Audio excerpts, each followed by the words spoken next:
Hello students. Today we are going to discuss about the fourth chapter, that is a truly beautiful mind. So let's start. Who do you think of when you hear the word genius? Who do you think of? तुम किसके बारे में सोचते हो when you hear the word genius? जब तुम सिर्फ एक शब्द सुनते हो जीनियस, जब तुम जीनियस शब्द के बारे में सुनते हो तो तुम किसके बारे में सोचते हो? Who is a genius?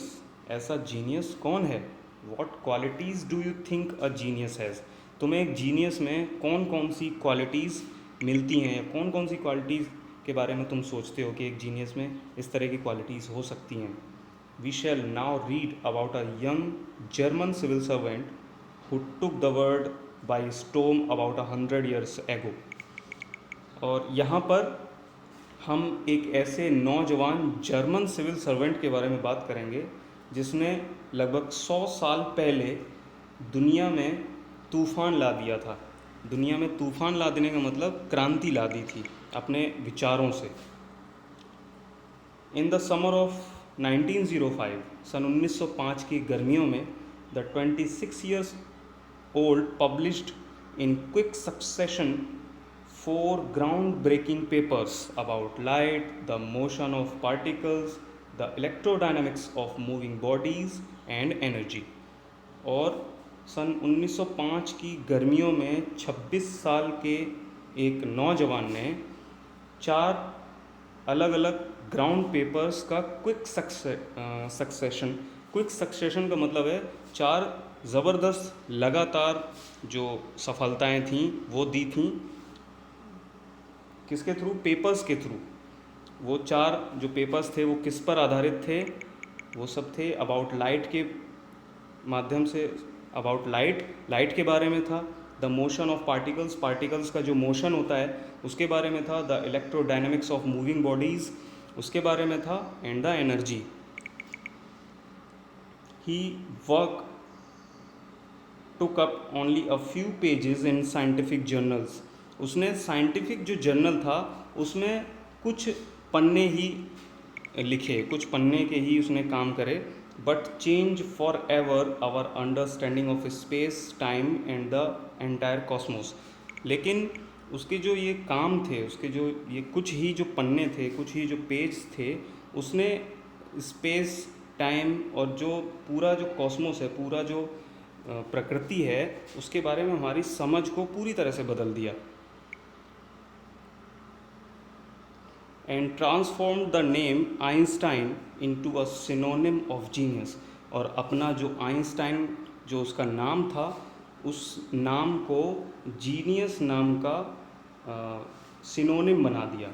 यानी अगर आप जीनियस वर्ड सुनते हो तो जीनियस वर्ड सुनते ही आपको आइंस्टाइन का ख्याल आ जाता है। अपने नाम को इतना ज़्यादा उसने पॉपुलर कर दिया। 50 years after his death, Albert Einstein's genius still reigns. उनकी मृत्यु के 50 साल बाद भी आइंस्टाइन के जो जीनियस है, जो उनकी बुद्धिमत्ता है, वो अभी भी उसी तरह से बरकरार है। Albert Einstein was born on 14 March 1879 in the German city of Ulm without any indication that he was destined for greatness. Albert Einstein का जन्म 14 मार्च 1889 को एक जर्मन शहर में हुआ जिसका नाम था Ulm, not Ulm, it will be pronounced Ulm. Without any indication, बिना किसी इस दिशा निर्देश के, that he was destined for greatness, कि वो महानता के लिए उनका भाग्य बना है या उनके भाग्य में महानता लिखी हुई है। ऐसा कोई इंडिकेशन नहीं था उनके जन्म पर कि उनका जन्म बहुत ऐसी फैमिली में हुआ हो कि बहुत ही वेल एजुकेटेड हों, या वो सारे के सारे इंजीनियर्स हों या साइंटिस्ट्स हों। ऐसा कुछ भी नहीं था। उनका जन्म दूसरे ही बच्चों की तरह सामान्य हुआ था, साधारण हुआ था। On the contrary, his mother thought Albert was freak. और उससे भी ज़्यादा अजीब बात यह है कि अल्बर्ट आइंस्टाइन की जो माँ थी वो ये सोचती थी कि अल्बर्ट जो है वो फ्रीक है, यानी लापरवाह है। To her his head seemed much too large, और उनके लिए अल्बर्ट आइंस्टाइन का जो सर था वो बहुत बड़ा दिखाई देता था। यानी टू हर मतलब उनकी माँ के लिए अल्बर्ट आइंस्टाइन का जो सर था वो बहुत बड़ा दिखाई देता था। एट द एज ऑफ 2.5 और लगभग 2.5 साल की उम्र में Einstein still wasn't talking. Einstein बोलते नहीं थे, क्योंकि 2 साल में या 2.5 साल में बच्चा बोलना शुरू कर देता है, लेकिन आइंस्टाइन ने 2.5 साल तक कुछ भी नहीं बोला था। When he finally did learn to speak, जब उन्होंने बोलना सीख लिया, ही अटर्ड एवरीथिंग ट्वाइस, वो हर चीज़ को 2 बार रिपीट करते थे। अटर्ड मीन्स दोहराना, वो हर चीज़ को दो दो बार दोहराया करते थे। Einstein did not know what to do with other children, Einstein ये नहीं जानते थे कि दूसरे बच्चों के साथ कैसे बिहेव किया जाता है। And his playmates called him brother boring, और क्योंकि वो दूसरे बच्चों से बिहेव करना, दूसरे बच्चों के साथ कैसे रहते हैं, कैसे बोलते हैं, कैसे खेलते हैं, ये सारी चीज़ें नहीं जानते थे, इसीलिए उसके साथ जो खेलने वाले बच्चे थे उन्होंने उनको एक टाइटल दे दिया, एक नाम दे दिया, ब्रदर बोरिंग, यानी एक ऐसा ब्रदर है जो बोर करता रहता है। So the youngster played by himself, इसलिए यंगस्टर मीन्स अल्बर्ट आइंस्टाइन, वो जो यंगस्टर था, जो नौजवान था, वो अकेला खुद ही खेला करता था। Otto Neugebauer, the historian of ancient mathematics, told a story about the boy Einstein that he characterizes as a legend. Otto Neugebauer जो एंसेंट मैथमेटिक्स के हिस्टोरियन हैं, वो एक कहानी बताते हैं बॉय आइंस्टाइन, यानी जब आइंस्टाइन लड़के थे, और जिससे ये पता चलता है कि वो उनका जो चरित्र है वो लेजेंड है। But that seems Fairlie authentic, और ये उनको और प्रामाणिक कर देता है, ऑथेंटिक कर देता है, यानी उनके बारे में जो लोग सोचते थे उस बात से बिल्कुल हट के थे, और इस बात का प्रमाण इस कहानी में मिलता है। As he was late talker, क्योंकि वो लेट टॉकर थे, सबसे बाद में बात करने वाले थे। हिज पेरेंट्स वर वरीड, उनके माता पिता बहुत चिंतित थे। एट लास्ट, अंत में, at the supper table one night, एक रात में जब वो सपर कर रहे थे, यानी रात का खाना खा रहे थे, he broke his silence to say, उन्होंने अपनी शांति को तोड़ दिया। The soup is too hot, greatly relieved, the soup is too hot, उन्होंने क्या कहा कि ये सूप बहुत ज़्यादा गर्म है। ग्रेटली रिलीव्ड हिज पेरेंट्स, और ऐसा सुनकर उसके माता पिता को बहुत ज़्यादा रिलीफ मिला, बहुत अच्छा लगा, राहत मिली। आस्क्ड, और फिर उन्होंने ये पूछा, why he had never said a word before, कि आज से पहले उन्होंने एक भी शब्द क्यों नहीं बोला। अल्बर्ट रिप्लाइड, अल्बर्ट ने जवाब दिया, because up to now everything was in order, क्योंकि अब तक सभी चीज़ें एक ऑर्डर में हो रही थी, मतलब बिल्कुल ठीक ठीक हो रही थी, क्योंकि आज तक जितनी भी चीज़ें हो रही थी वो बिल्कुल ठीक हो रही थी, इसलिए मुझे कहने की कभी ज़रूरत ही नहीं पड़ी। आज क्योंकि ये सूप बहुत ज़्यादा गर्म है, इसलिए मुझे ये बताना पड़ा। Much of the time he specially loved mathematical toys, और दूसरे बच्चों से खेलने की तुलना में वो अपना जो सारा ध्यान लगाते थे वो मैथमेटिकल टॉयज़ उनको ज़्यादा पसंद थे, यानी वो अकेले ही खेलना पसंद करते थे, और ख़ास तौर से जब वो अकेले खेलते थे तो मैथमेटिकल टॉयज़ से उनको खेलना बहुत पसंद था। Looking at his new born sister Maja, अपनी जो नवजात जो बहन थी उसको, यानी जिसका नाम माजा था, उसको देखकर उन्होंने कहा, he is said to have said, उनको ये कहना पड़ा, फाइन कि अच्छी है, but where are her wheels, कि ये बहन जो है वो मेरी देखने में तो अच्छी है, but where are her wheels, लेकिन इसके पहिए कहाँ हैं, यानी हर चीज़ को वो टेक्निकली या मैकेनिकली देखते थे। तो उन्होंने अपनी बहन को भी देखकर ऐसे ही रिएक्ट किया। A headmaster once told his father that what Einstein chose as a profession wouldn't matter. उनका जो हेडमास्टर थे, उन्होंने एक बार उनके पिता को कहा कि आइंस्टाइन एक प्रोफेशन के तौर पर क्या चूज़ करते हैं, क्या चुनते हैं, वुडंट मैटर, ये कभी आपको परेशान नहीं करेगा, इस बात की परेशानी नहीं होगी, बिकॉज क्योंकि he will never make a success at everything, क्योंकि वो कभी भी सफल नहीं हो सकता, वो किसी भी कीमत पर सफल नहीं होगा. Einstein began learning to play the violin at the age of 6. Einstein ने 6 साल की उम्र में वायलिन बजाना सीखना शुरू किया. वायलिन को कैसे बजाते हैं ये सीखना शुरू किया. Because his mother wanted him to, क्योंकि ऐसा उनकी माँ चाहती थी कि वो वायलिन बजाना सीखें, इसलिए 6 साल की उम्र में उन्होंने वायलिन बजाना शुरू किया. He later became a gifted amateur violinist, maintaining this skill throughout his life. और बाद में क्योंकि उनकी माँ चाहती थी, later became a gifted amateur violinist. बाद में वो एक amateur means प्रसिद्ध, आप कह सकते हैं इम्प्रोवाइज्ड.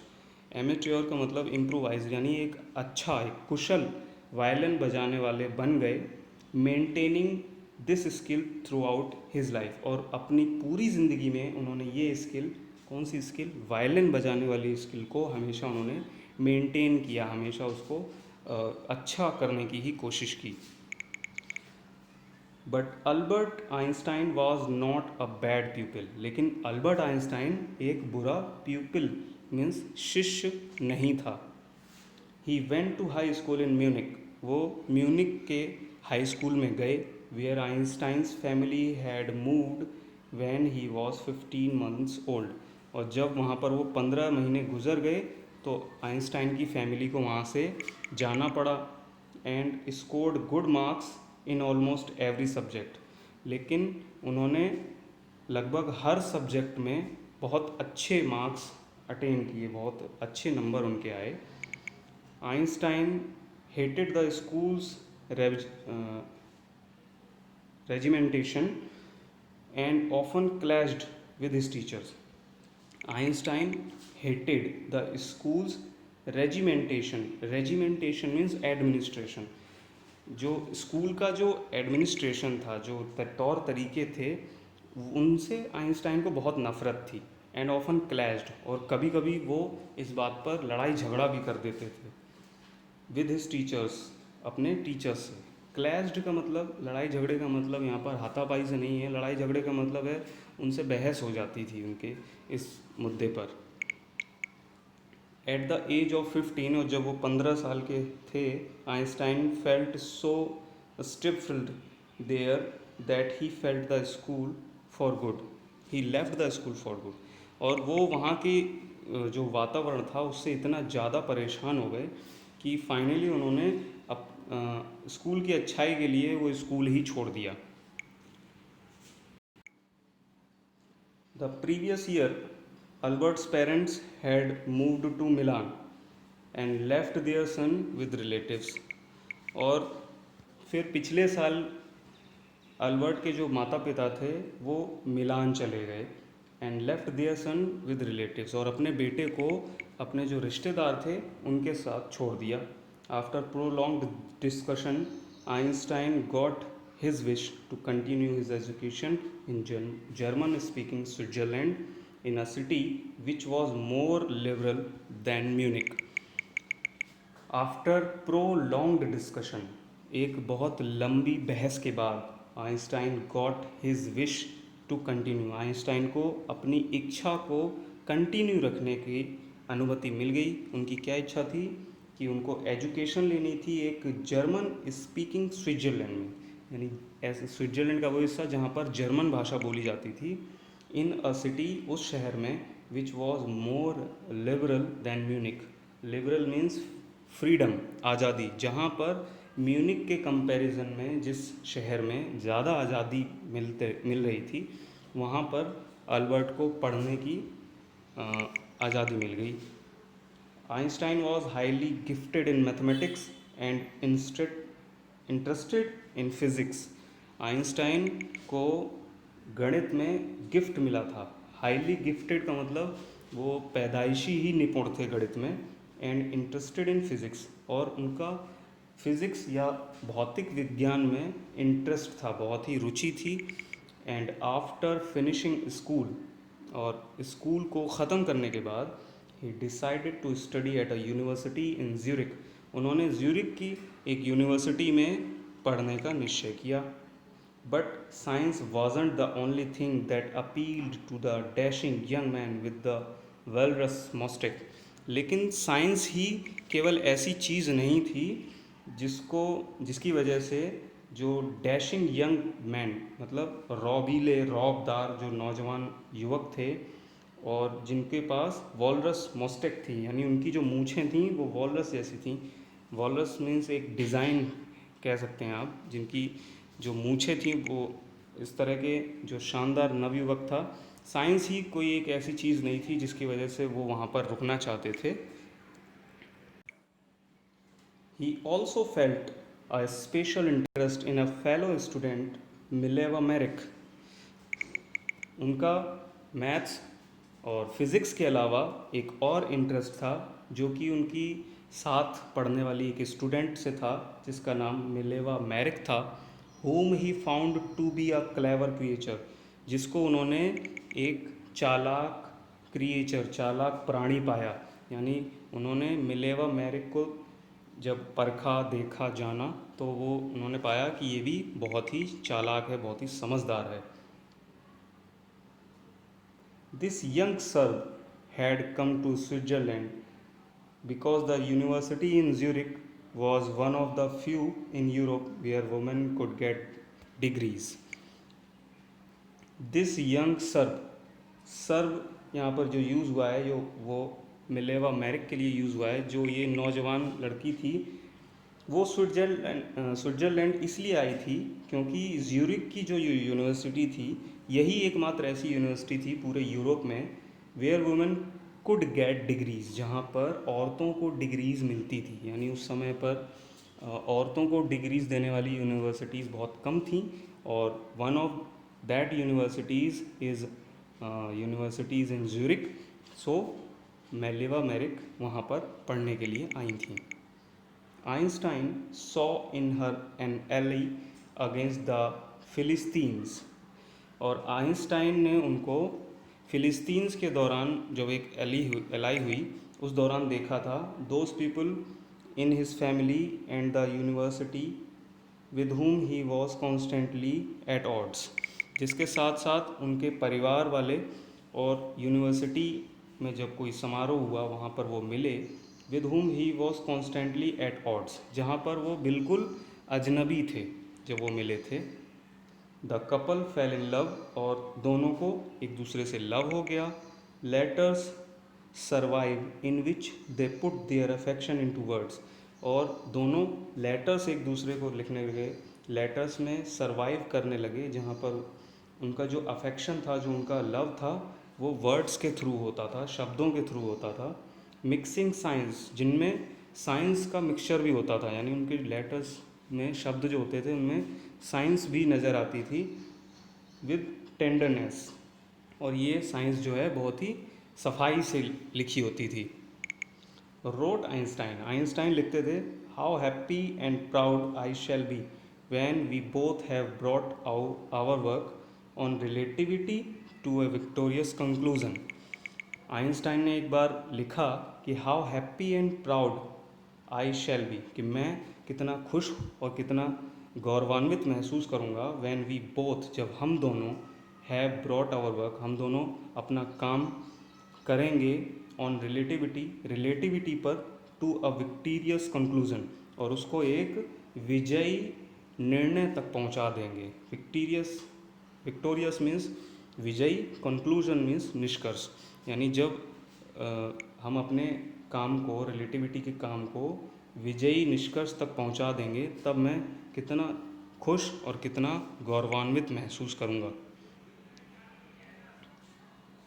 इन 1900 सन 1900 में एट द एज ऑफ 21, 21 साल की उम्र में, Albert Einstein was a university graduate and unemployed. Albert Einstein university से ग्रेजुएट तो हो गए लेकिन अनएम्प्लॉयड थे, यानी अभी भी बेरोजगार थे। He worked as a teaching assistant, उन्होंने एक टीचिंग असिस्टेंट के रूप में काम किया। गेव प्राइवेट लेसन्स दिए and finally secured a job in 1902 as a technical expert. और अंत में सन 1902 में उन्होंने एक टेक्निकल एक्सपर्ट के रूप में job pi in a patent office in burn के एक पेटेंट ऑफिस में। while he was supposed to be accessing other people's inventions, जब वो दूसरे लोगों के जो आविष्कार थे उसके बारे में देख रहे थे, Einstein was actually developing his own ideas in secret. तो आइंस्टाइन वास्तव में अपने ही विचारों को सीक्रेटली यानी रहस्यमय तरीके से अपने विचार खुद भी इजाद कर रहे थे, उनके खुद के भी विचार बन रहे थे। He is said to have jokingly called his desk drawer at work the Bureau of Theoretical Physics। और उन्होंने मजाकिया तौर पर अपना जो डेस्क का जो ड्रॉर था उस पर लिख दिया था ब्यूरो ऑफ थ्योरेटिकल फिज़िक्स, यानी थ्योरेटिकल फिज़िक्स का जो विभाग है वो मेरे डेस्क का ये ड्रॉर है। One of the famous papers of 1905 was Einstein's Special Theory of Relativity। और सन 1905 में उनके जो प्रसिद्ध पेपर थे उनमें से एक था सन 1905 का उनका पेपर, जो कि रिलेटिविटी के स्पेशल थ्योरी पर आधारित था। अकॉर्डिंग टू विच, और जिसके हिसाब से time and distance are not absolute, कि समय और जो दूरी है वो एब्सोल्यूट नहीं है, वो एक दूसरे के समान नहीं है। इंडीड, और इससे ज़्यादा, two perfectly accurate clocks will not continue to show the same time if they come together again after a journey if one of them has been moving very fast relative to the other. और इसको उन्होंने बताया कि जो दो perfectly चलती हुई घड़ियां हैं, अगर वो लगातार एक जैसा टाइम शो कर रही हैं तो वो ऐसा नहीं करेंगी। यानी दो अच्छे से चलती हुई घड़ियां लगातार एक जैसा समय नहीं दिखा सकती।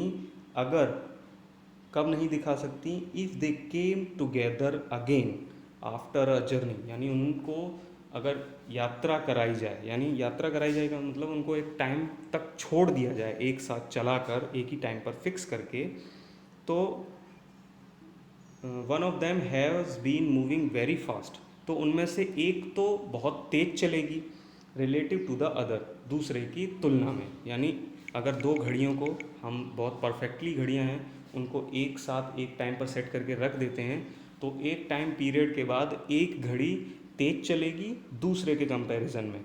ये उनकी स्पेशल थ्योरी ऑफ रिलेटिविटी का थ्योरी थी।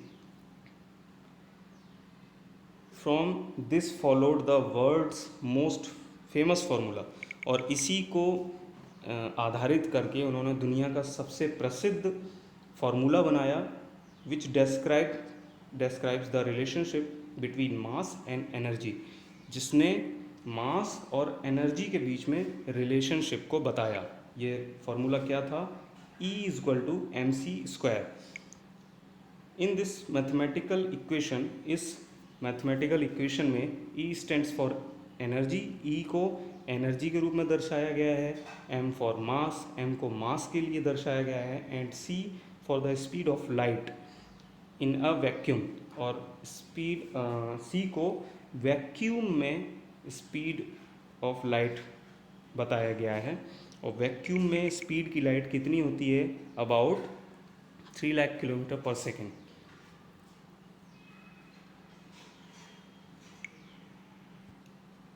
और उन्होंने इसका एक इंटरेस्टिंग एग्जाम्पल भी दिया है जो कि आप इस बॉक्स से समझ सकते हो। When you sit with a nice girl for 2 hours it seems like 2 minutes।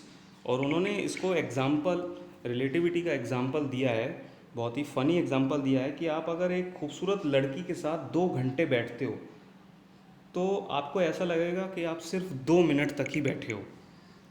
When you sit on a hot stove for 2 minutes, it seems like 2 hours. और अगर आप 2 मिनट तक किसी गर्म स्टोव पर अगर आपको बिठा दिया जाए तो आपको ऐसा लगेगा कि आप उस पर 2 घंटों से बैठे हैं. That's relativity. यही रिलेटिविटी है. तो यहाँ पर उन्होंने एक फ़नी एग्जाम्पल के थ्रू थ्योरी ऑफ रिलेटिविटी को समझाने की कोशिश की है. So here we finished the first part of this chapter. In the next part, we will discuss about the rest of the chapter. So till then, take care of yourself. Bye bye.